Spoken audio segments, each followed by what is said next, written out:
Is it going? I don't ever see it going. There maybe it goes. Let's see.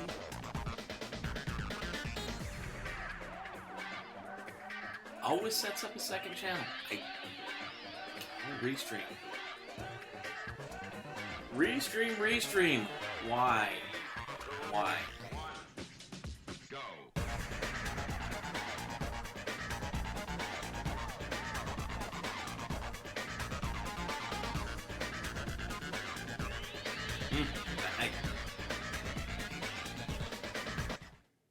I don't get it.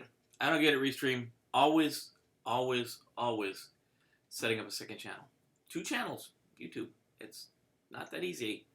Follow your setup procedure. Follow what you got to do. Follow your online guide. Follow everything. And I still get 2 YouTube channels.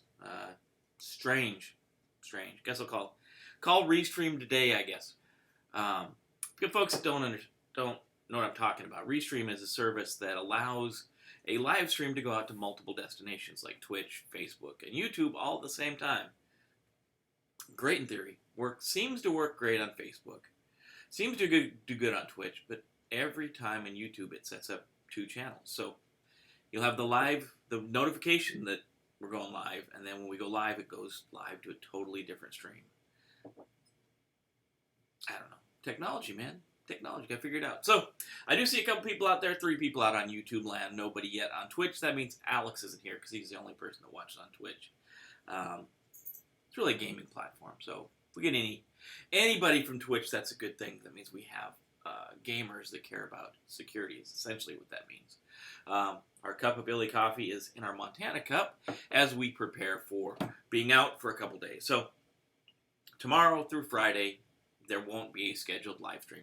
Doesn't mean we won't have one. I just am not planning on one. So if there is one, that means it's totally ad hoc and will be kind of off the cuff. So we probably do a schedule live. If we do one, it'll be just kind of ad hoc, off the cuff, not off the cup. Have to be off the cuff. So as you guys know, no trivia night tonight. That's moved to next Wednesday. So next Wednesday will be our cybersecurity trivia night. Mako and Emily are already hard at work putting the questions together. Since we have an extra week, we're probably going to do 50 questions. Means it'll be a little bit longer than an hour. So it'll run from 7 o'clock probably to 7:15, 7:20, or 8:15, 8:20. Math is not working well for me today. 7 o'clock till about 8, say 8:30 to be safe. That way we get through it all. Should be a good time. Oh, it is. Always is. Throwing in some new stuff there. We've got a new set of questions, 10 questions, called I Lost My Glasses. So if you want to see what that's all about, you're going to have to be here for trivia night. See what I Lost My Glasses is all about. Excuse me. Let's roll the intro, and then we'll talk about the news.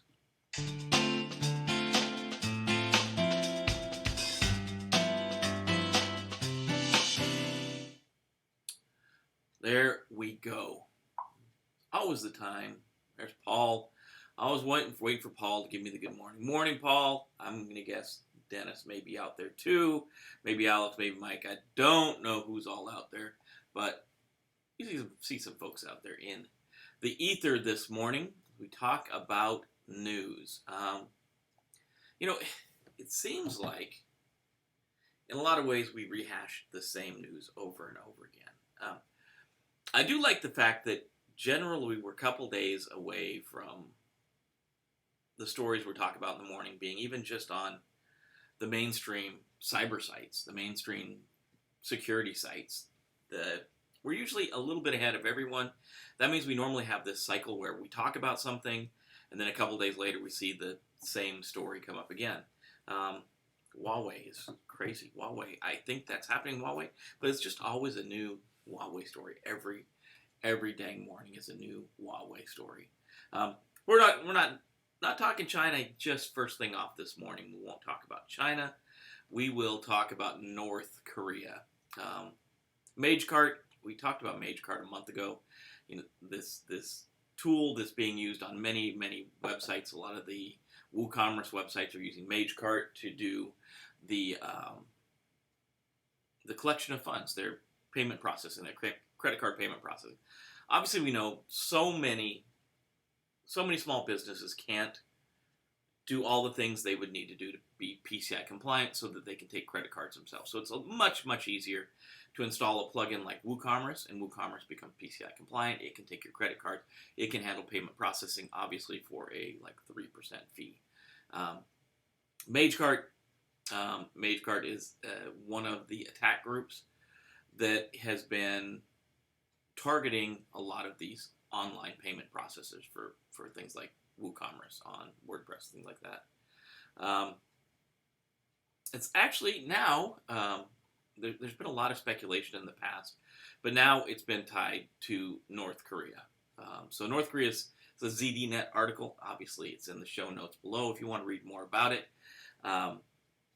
North Korea's state-sponsored hacking crew breaks into online stores to insert malicious code that can steal buyers' payment details as they visit the checkout page and fill in the payment information. So essentially, if you think of old school skimming, like you think about the classic version where you hand the waiter or waitress your credit card, they go back to the back room to process it along the way. They skim it through a card skimmer that maybe they keep in their apron or their pocket or whatever, and it captures information. This essentially works the same way, but it's on a web page. So when that payment form pops up, and you run your credit card information on the payment form, and it gets processed, this Mage form pulls that information into another, an offline channel to send to these folks. And the big thing about this is Korea's state-sponsored hackers, including these guys,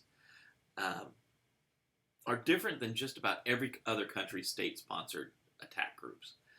Generally, the state-sponsored attack groups are going after information or state secrets or industrial secrets or something like that. ZDNet makes a really pointed effort to point out that North Korea's groups, not only they do that, but they are also deeply involved in funding the North Korean government because there's so many sanctions. And this round of attacks has drawn even more sanctions from the United States. They go on. The article goes on to talk more about Lazarus Group, which is the group that they've tied this to, the North Korean hacker group Lazarus Group, also known as Hidden Cobra. There's proof that it points back to them, and I love this guy's name. The Sansec is who's kind of putting a lot of this information together. The founder of Sansec's founder is named William de Groot. And I was thinking, Guardians of the Galaxy, Groot. So I always wanted, had more time this morning, I'd have clipped that out, that Groot, I am Groot link, and thrown that in there. So Hidden Cobra, or Lazarus Group, is the code name given by the Department of Homeland Security to Pyongyang's elite state-sponsored hacking crews, the folks they think that are behind this. Sansec has a nice flowchart that shows the linkage between some of the command and control and some of the payment sites, and how it leads back to Hidden Cobra, the exfiltration notes, the tact stores, and the click link attacks. So North Korea is, it's not their first dabble in cyber crime, cyber espionage. They've been blamed for a number of things. They've been blamed actually for WannaCry. If you remember WannaCry hit a lot of organizations pretty bad. And according to the article, WannaCry was actually a misfire, a bad exploitation of what the North Koreans wanted to do for ransomware. Didn't work out like they said they wanted it to do, but it did bring a lot of companies to the table. So the big thing here, payment processing. If you're running a website, you're running an online store, make sure you keep your stuff patched, keep it updated, run security software on your site. Most hosting providers have perimeter defenses, firewalls, and protective sites that you can put up. If you're processing your cards on some of these sites, obviously, make sure you're tracking your credit score. Keep track of what's going on with your credit score, because that's going to be your first indicator that something's going on with your credit card. It's hard to say what sites are going to be susceptible to this, because according to the article, they say even Claire's had this happen to Claire's, and Claire's is kind of a big jewelry store. It's one of the biggest ones, they say, that was attacked by these guys. So it's not just the small mom and pop places, it's national chains that are getting hit as well. So as a consumer, there's not a lot of protection you can have for yourself other than monitor your credit score, keep track of that. Use best practices. Obviously, if it's a shady site, really ultra shady, probably don't put your credit card information in there. If you're running something like Symantec or Norton Defense on your web browser, it's going to tell you if a site is shady, and you should probably stay away from it. Google does this to some extent, but obviously you pay for a service, you're going to get a little more in depth. But I would say the biggest defense is keep track of credit cards. Why are they doing this? The reason they're doing this is to raise funds. The article is very pointed about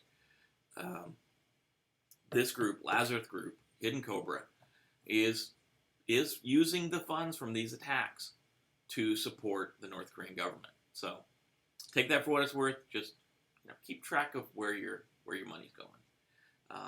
Stay away from shady sites if you can. So Office 365 in the news this morning as well. They were in the news last week. A new attack tactic has been spotted that bypasses both Microsoft 365 default security and advanced security protections. It's really symbolic links. Symbolic links are being used to contain malicious micro code that will download a remote access tool. And it's going to be, if you've listened to the channel in the morning, you're going to know that this is the malicious tool that they're using is a legitimate tool. It's Net Support Manager. It's a legitimate tool, but in this case, it's being used for illegitimate activities. And these symbolic links are generally the ones they're using here, the ones they're targeting, are generally used from linking one page or one cell in Excel to another page or another page in Excel. But because of this, it's moving data between spreadsheets usually. Because of this, it's being used to actually insert malicious code, and the malicious code is then connecting out and downloading this remote access tool. And again, the remote access tool is totally legitimate, just being used for illegitimate activities here. The command that's being used is EEXEC, and it's an Excel command used by the SLK, or the symbolic link, file to share data between two different spreadsheets. So it can run an MSI or Microsoft installer to pull this tool down and run it. Obviously, so think about the why they're doing it. The why they're doing it, they want remote access to your desktop for a number of reasons. Whether that's to install a ransomware package, whether that's to use your machine for Bitcoin mining, whether that's for data exfiltration, or it may be pivoting on your network to go after some other things. It's hard to say. Maybe it's just turning your camera on and watching you shave in the morning. I don't know. Who knows why they're doing it? There's a ton of reasons they could be doing it. Obviously, the protections we have in place, keep it patched. Obviously, keep track of your system. Keep your malware updated. Bottom line, by the Cyware social folks, bottom line is that this attack was highly obfuscated, designed to bypass certain layer of the Microsoft 365 security infrastructure. Every file is unique, and no two attachments share the same MD5 hash, which that's important. If they have the same MD5 hash, we can put a filter in place. We can put an IDS filter in place. We can be alerted when this happens. So because they're not the same, we can't do that. But Gmail users are secure from the attack because Gmail, Google blocks this process, or the symbolic link, on incoming mail. So if you're running an organization, if you're the security person at your organization, maybe that's what you should think about doing. Blocking these symbolic links in incoming mail. That's definitely a layer of defense you can put in place that's going to protect your users from this running. There probably is justifiable uses of people sending symbolic links. Obviously, if it's an Excel spreadsheet that's got links between tables, between different tabs or different spreadsheets, blocking this may cause that functionality to stop working. But that's a question. That's the risk decision you're going to have to make. How many of those files are coming in? How important are they to our organization? And how much do we want to protect ourselves from this type of exploit? So, Office 365 in the news. We know why they want to do it. We know what's going to happen. If they get the symbolic link to run, it's going to run an installer, and it's going to pull down possibly a remote access tool. What you got going on this morning, Alex? Good to see you this morning. Yeah, good. Always good to have here. So, in a lot of cases, we can tie an exploit to a specific hash. So, when we run a hash on a file, like say if it's a virus or a Trojan or a piece of specific piece of spyware, we can hash it. What they call hash it. So it runs through an encryption process that comes up with the mathematical value of that file, and any change to that file will obviously change the hash. But that hash uniquely, or in theory, uniquely identifies that specific file. In a lot of cases, in most of the cases of malware, we can identify the hash, and we can put the hash in something like Snort or one of our IDS boxes, and if those boxes see that hash go across the network, or if we see it coming in on the firewall, we can say, okay, this is, WannaCry or something like that. I'm going to use that as an example. So if we see that hash, we know that that is probably a malicious file. There is chance in some hashing schemes, in some hashing algorithms, there's the possibility of what they call a collision, two files ending up with the same hash, but that is almost unheard of, especially with the advanced hashing technique. So if you're using a good hash, you're like MD5, you're going to most likely never have a collision. So if we see that hash, that signature of a file that come across the network, then we know that's a piece of malicious code if we tie it to a piece of malicious code. How out of the ordinary is that? Honestly, it's not that out of the ordinary. If we take that same, I'm going to use WannaCry as an example, but don't hold me to this. If I go into the WannaCry code and I just change a few letters, I just add maybe I add a comment that doesn't change the program at all, and I hash it again, because I've changed the code, that hash is going to be totally different. And that's an important thing to know about hashes. And a lot of virus scanners use a hash to identify the virus. So if I can go in there and I can modify the code, and then maybe it's compiled, I recompile it, then it becomes a different hash. Good, Alex, you're always good to have you in the morning. Always good to drive questions like that. So yeah, the hash can be very useful in building IDS rules, IPS rules, firewall rules, looking for a specific thing. But as we know, this is a game of one-upmanship. Once we identify that, once the bad guy knows that we're looking for MD5 hashes, now they can go in and modify those hashes. And obviously, we see some systems, Mike Bravo is always one step ahead of me. Polymorphism is a type of virus that does this on its own. So yeah, it changes that hash, changes the signature so it can evade IDSs. And obviously that's yet another step that the attacker has to do. So it becomes more work for the defender, becomes more work for the attacker. So we automate both sides. The defender automates the IDS to look for the hash. The attacker automates the process to create a polymorphic file that can automatically change itself. And so we have to start looking for that in the IDSs. We have to start updating them more frequently. We have to start looking for the polymorphic files.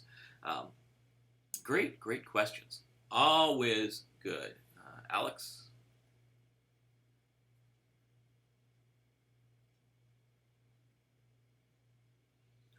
So if the hash can be changed that easily by the attackers, why isn't every hash changed by the bad guys?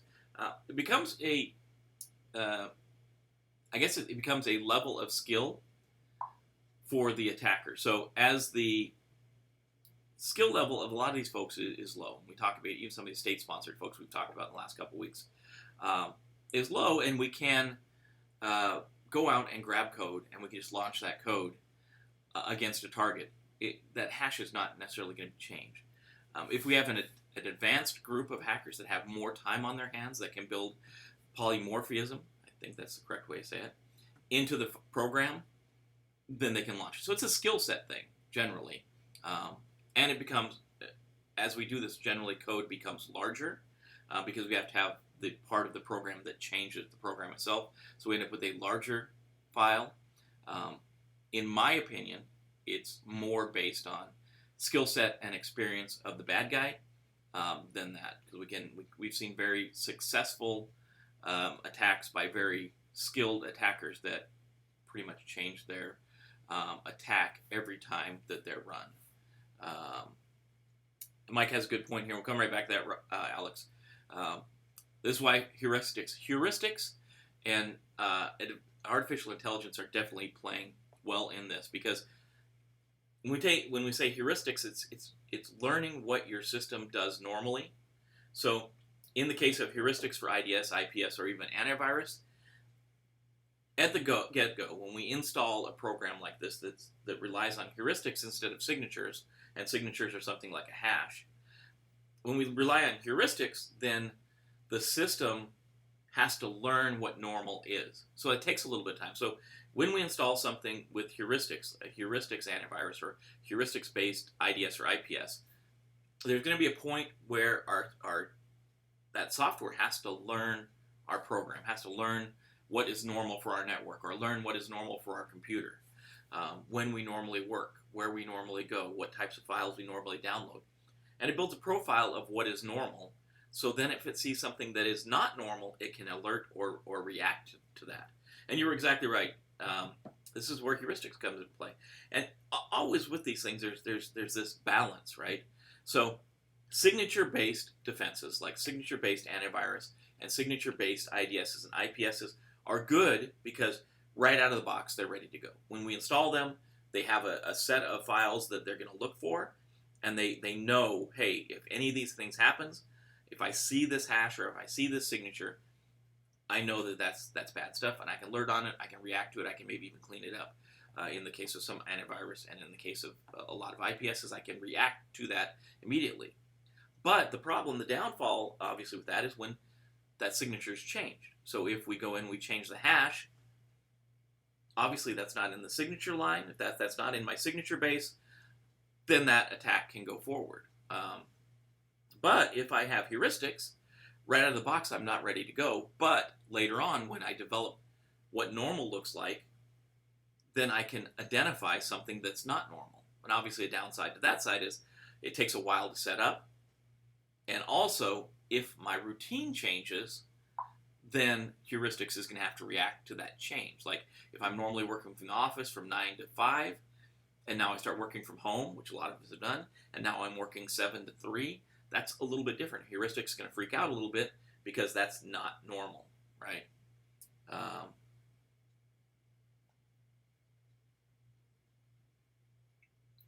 Yeah, plugging a seam and not turning it on. Got to catch them all. And tuning, like a security incident and event management system, or a security information and event management system, depending on which school you go to, because there's a lot of different ways, SEAM, and then we can flip those I and E around depending on where you're at. I just hate the fact that that's so many ways we can talk about a SEAM tool. But essentially, the SEAM tool is just, we're bringing all of this information in. We're bringing all these log files in. We're bringing all of this information into something like Splunk, or SEAM tool, a security incident or information event management system, and we're displaying it so we can see indicators of compromise. We can see that, okay, the good example is using this hash. We see the hash come through the firewall. We see the hash hit the IDS, and then we see the hash on the workstation. Then maybe we see exfiltration from the workstation out. Those are all, especially that last one, is a huge indicator of compromise. The SIEM can take all those 4 events that normally would be happening. I would have to look at the logs of the firewall. I'd have to look at the logs of the IDS. I'd have to look at the logs of the workstation, and then I'd have to manually put them together. The SIEM tool puts them all together and says, "Hey, something's going on. Look at this here." You bundle IDS-PS into a SIEM and create a UTM solution, Unified Threat Management Solution. Yeah, if you have the money to do it. And that's one of the things I really like about where we're going with this Unify project that we're going to get off the ground here fairly soon. We got to get through. I did all the recording for the layer 0, which is our cable company provider router. So that's all that's recorded. As far as the screenshots, now I need to do the voiceover and then put that online. Then we'll add the next one, which is layer 1, which is our store-bought access point with the combined tools. And I guess that access point in some ways is a home office UTM as well, a Unified Threat Management. But it's not like what we're going to see when we get into Unify, and we see the Unified Ubiquity Dream Machine. That is a UTM. It's got full-on IDS that can handle like 10 gigabits per second. It's got full-on firewall capabilities. And in an organization, an enterprise, Unified Threat Management is a huge leap forward. Sews everything together in a SIEM.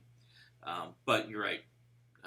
Mike's got the point here is, it's a lot of money usually. It's a lot of money to buy the equipment. It's a lot of money to have it installed correctly, and then it's a lot of money to manage and run it over time. And as things change, you change things on your environment. Obviously, you have to update all this stuff.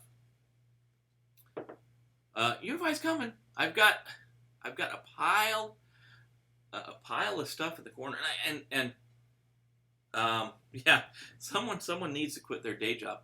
Interesting, you say, you mentioned that, and it's not for me. And I've dealt with some of the big providers in the past. Like Cisco is huge, obviously, in the networking world.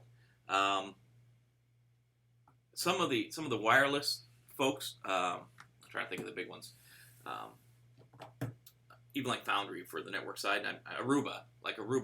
A lot of these folks out there, they've got great environments that you can build, but for a small office, home office, and even for some mid-sized organizations, you've got to buy the equipment.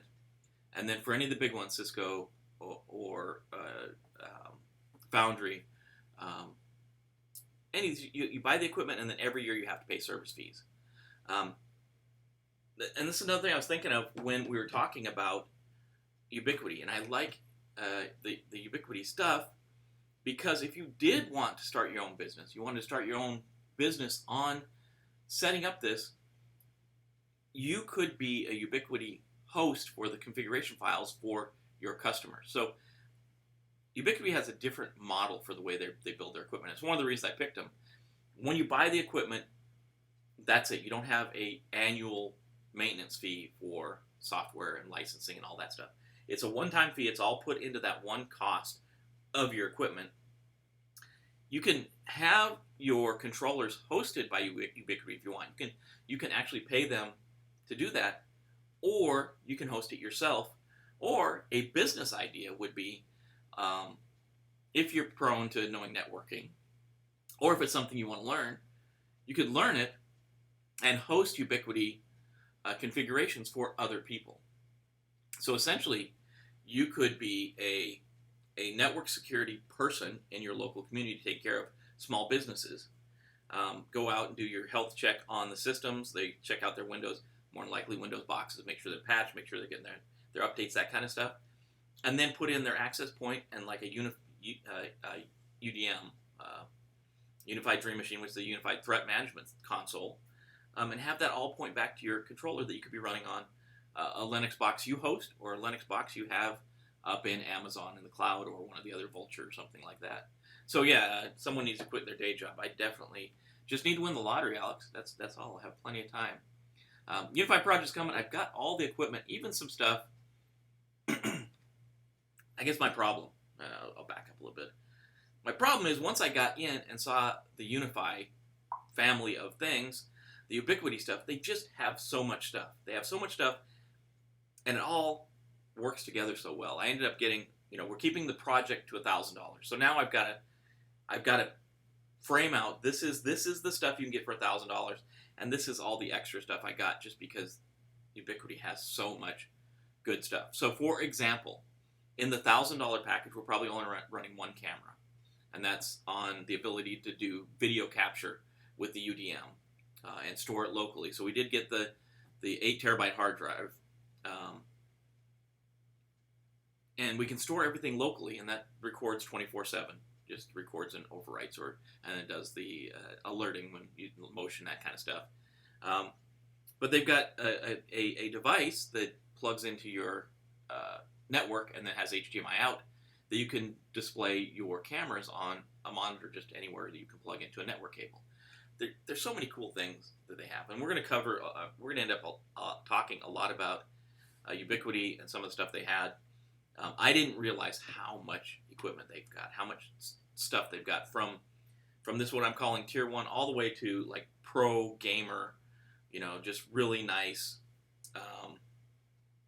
home access points. They've got really cool, this alien access point that just, it's really just well-built equipment. I can tell when you look at the stuff, you can see the guy's linkage back to Apple. It's very Apple-esque in the way it's built, the way it works. I've had a business plan to get Jim away. The problem, if I did that, then I'd still have a day job. I would be doing that now instead. And I like my day job. It's good, as all jobs, it's frustrating from time to time. I'm only an hour away. Say the word and I'll help out. It wouldn't be bad to get you together, Mike. Yeah, the other. Well, let's get through the news. But yeah, that's what's going on. Obviously, Microsoft Office, as with everything, it's software as a service. We have to be a little bit leery of cloud services because obviously it is just, I can't rehash that enough. It's just stuff stored on someone else's computer. That's what we're doing, putting stuff on other people's computer. So in this case, that software as a service hosted out in the cloud, it's vulnerable too. There's no there's no getting away from the fact that we still have to secure things. Because we move to the cloud doesn't make it bulletproof. Alex asking if Mike's going to parachute in. I think Mike would do the parachuting in. I think he would maybe a square, not a T10 Bravo, right, Mike? I don't know. I don't know if my body can handle a T10 Bravo anymore. That was a little hard on the landings. Squares seem to be nice, and the old school free fall squares are really nice. So Yahoo's in the news too. So this guy Reyes Daniel Rees worked for Yahoo out in California, and he found that he could break into the mail system, and he downloaded pictures and videos, generally nude women, from 6,000 victims, including personal friends and colleagues at work, which is crazy. He breached Yahoo email accounts, and then he went on to also break into Dropbox, Facebook, Gmail, Hotmail, Apple iCloud, PhotoBucket, after using the old school technique of just resetting the password. So he'd call to reset the password. They'd send an email, and because he was in that email chain, he could intercept the email and obviously change the password. In this ZDNet report, Yahoo email engineers were alerted to suspicious account activity on June 21st. That's the same day this guy left early from work, booked it home, and destroyed all the evidence. Destroyed everything. So FBI searched Ruiz's residence on the 24th of August. He's obviously not working at Yahoo anymore. And that's when this guy admitted, he destroyed the evidence. And he did it to avoid prosecution. So under normal circumstances, the article goes on to say he could have been 5 years in prison and $250,000 fine, but instead he'd been sentenced to home confinement for 5 years, ordered to pay $5,000 fine, and $118,456 in restitution to the hacked email provider to Yahoo. They say that it was because he was never in trouble before, and they're also saying that it was because he kind of had a self-imposed sentence. He couldn't get a job after Yahoo. His finances are in disarray. Only getting temporary low-paid employment since he was dismissed by Yahoo. They end the article saying, hopefully this case will act as a warning to others. If you have the urge to see naked pictures and explicit videos of people, there are plenty of places you can find them legally on the internet. You don't need to put your career at liberty at risk to hack into innocent people's accounts. I think the court totally missed the point on this guy. I mean, this sends a bad message, I think, to people that would want to do this.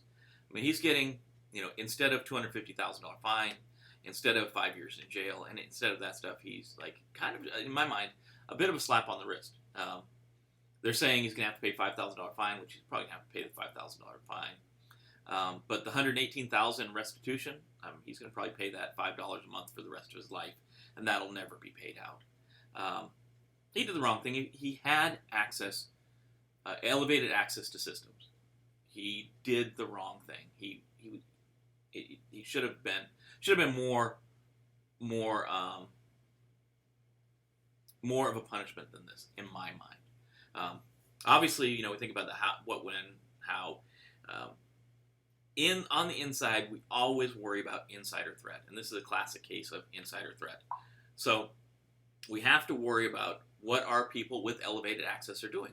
That means we have to have increased logging on folks with this type of access. So we need to turn logging up. We need to see when they're logging in, logging out. We need to see what they're doing, right? So from the security point of view, he's downloading files from other people's email. There may be some use cases where that is legitimate. And I don't know the time frame that he looked at these 6,000 people's files, but I'm fairly sure once he got away with it the first time, it became easier and easier for him to do, and it was probably several times a day. So if logging was going on, if people were watching what this guy was doing, this admin was doing, it should have been evident. It should have jumped out at somebody. Won't be here tomorrow, Mike. Unfortunately, I'll be out Wednesday, Thursday, Friday. Back on Monday, though. We're back on Monday. So if you got a pop smoke, yes. Yeah, I know. YouTube's blocked. Yeah, always good to have you here, Mike. Go to work. Go get some, as you say. We'll save that. We'll save your get some for the end, but you go get some now. Go make the coin. But yeah, that's the thing we've got to do. As security people, we have to worry about our trusted insiders, especially those folks with elevated access. And it definitely looks like this guy had elevated access. Why he did it, the article even goes out to say he did it for self-gratification, and I'm gonna leave that to your imagination what they meant by that.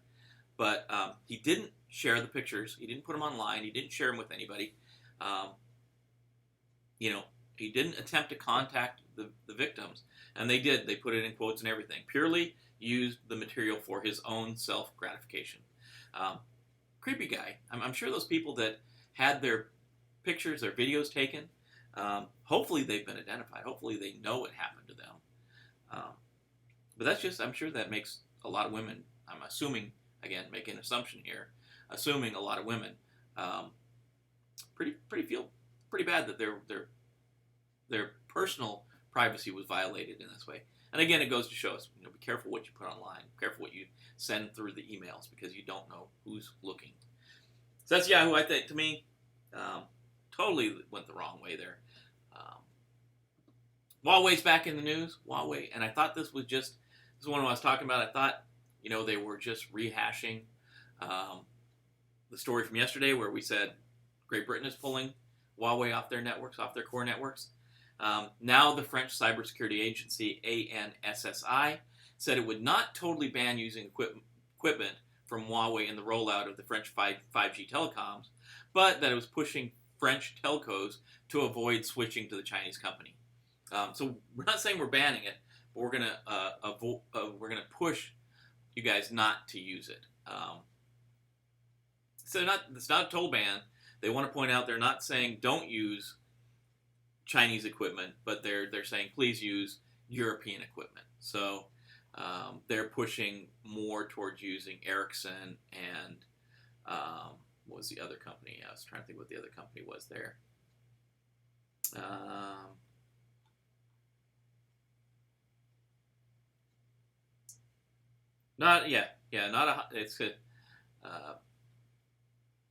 It says it's not an act of hostility towards China. It's not Huawei bashing or anti-Chinese racism. Picard said, all we're saying is that the risk is not the same with European suppliers as non-European suppliers. So I don't know if they're putting the United States in that bucket as well.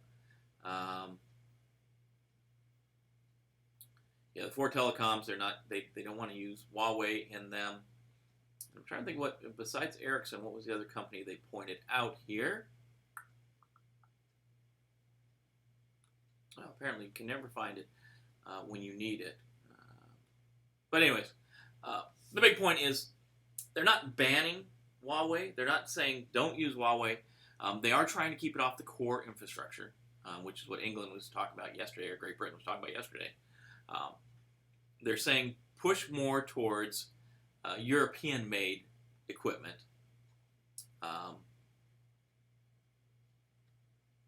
And you know, in a way, it's a veiled velvet glove, point that don't use Huawei. Don't use Huawei. Definitely don't use Huawei on the internal network, the core network. Nokia. So I want to use Nokia and Ericsson. Sorry, took me a long time, just right there in front of my face. Nokia and Ericsson to build the network infrastructure, especially the core infrastructure.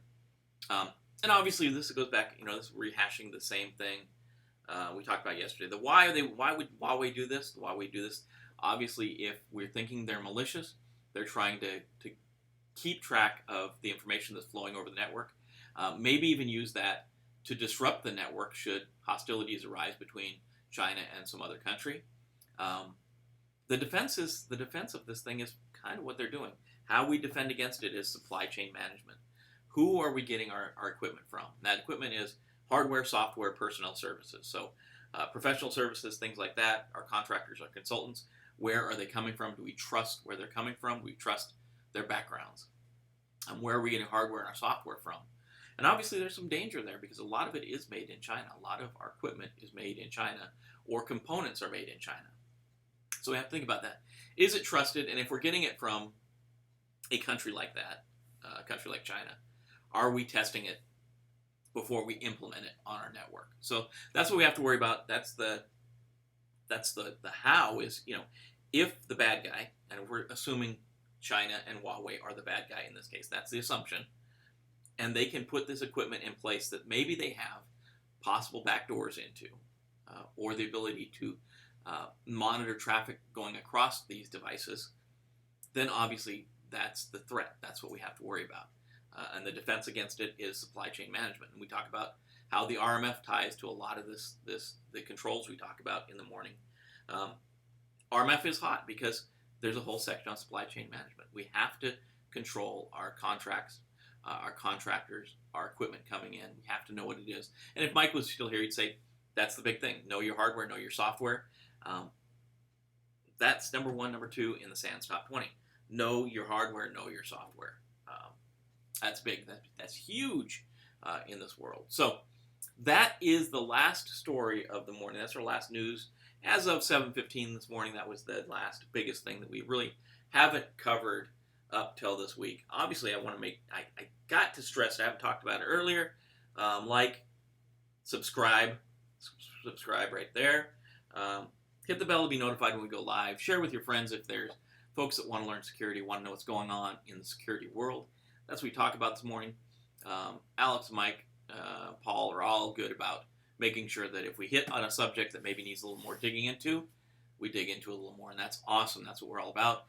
Supporting each other to go out and fight the good fight for security during the day, because we know we're going to hit those end users, we're going to hit those program managers, system owners that don't want to implement security because it's hard, because it slows down their system, because it costs money, but we got to do it because of these reasons. These are why we do. These stories are the reasons why we're here. It's why we have to put security in place. It's what we're all about. So we got to support each other. I know you get beat up when you go out there and you fight the good fight all day long. So hopefully, getting together in the morning, we can push forward to keep going. No trivia night tonight. Trivia night next Wednesday. Strange enough, July 15th is now tax day, unless they move it again. Thank you, Alex. It's always good to see you guys in the morning. We do have to talk about our weird holiday. Give you your holiday to talk about today. Today is National Chocolate Day. Well, Happy Chocolate Day. I don't know we need to say too much about chocolate. It's chocolate. You gotta enjoy your chocolate every day. Maybe I enjoy too much chocolate, I think. But hey, it's good stuff. So it's National Chocolate Day. If you're in conversation and you don't want to talk about the weather, you can always talk about National Chocolate Day, because people might not want to hear you talk about not using Huawei equipment or making sure you're not sending naked pictures through your email. Train your users, get them up to speed. We know we got to take care of them because sometimes they can't take care of themselves. So until Monday, remember we'll be out tomorrow, Thursday, and Friday. Until Monday, be safe out there. Take care of your users, take care of your families, take care of everyone, because they're looking at you, because when a lot of times they just don't know this stuff. So you got to help them out. Be safe out there, and as Mike always says, go get some.